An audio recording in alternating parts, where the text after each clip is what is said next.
അധ്വാനിക്കുക. ഹേ മനുഷ്യ, നിന്റെ നാഥനിലേക്ക് എത്തുന്നത് വരെ നീ കഠിനാധ്വാനം ചെയ്യുക. അങ്ങനെ ആ അധ്വാന ഫലം നീ കണ്ടെത്തുന്നവനാണ്. വിശുദ്ധ ഖുർആൻ 84 6-ാമത്തെ അധ്യായം.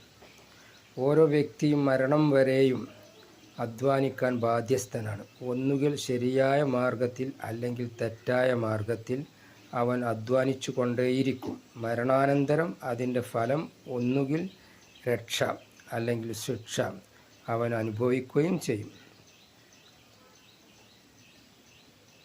സ്വമനസ്സാലെ ധാരാളം ദാനം ചെയ്യുന്ന സത്യവിശ്വാസികളെയും അധ്വാനിച്ചു കിട്ടിയ കുറഞ്ഞ വസ്തു ദാനം ചെയ്യുന്നവരെയും ആക്ഷേപിക്കുകയും പരിഹസിക്കുകയും ചെയ്യുന്നവരാരോ അവരെ അള്ളാഹുവും പരിഹസിക്കും. വിശുദ്ധ ഖുർആൻ 9-ാമത്തെ അധ്യായത്തിൽ 79-ാമത്തെ ആയത്തിൽ.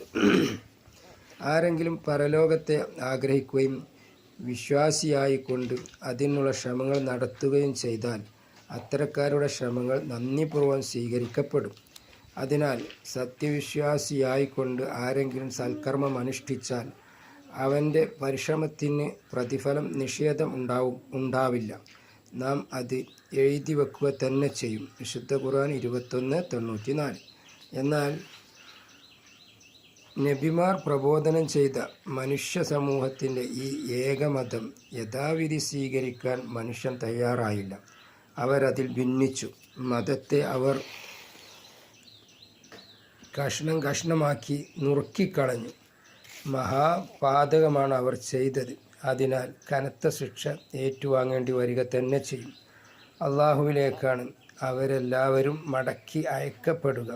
സത്യവിശ്വാസം സ്വീകരിക്കുകയും സൽക്കർമ്മങ്ങൾ അനുഷ്ഠിക്കുകയും ചെയ്യുന്നവർക്ക് മഹത്തായ പ്രതിഫലം ലഭിക്കുകയും ചെയ്യും.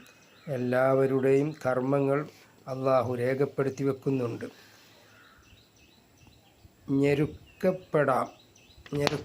ഞെരുക്കത്തോടൊപ്പം എളുപ്പം ഉണ്ടാവുക തന്നെ ചെയ്യും നിശ്ചയം. വിശുദ്ധ ഖുർആൻ 94 6-ാമത്തെ അധ്യായം. ഒരു പൊതുതത്വം അള്ളാഹു ആവർത്തിച്ചു പറഞ്ഞിരിക്കുകയാണ് ഇവിടെ.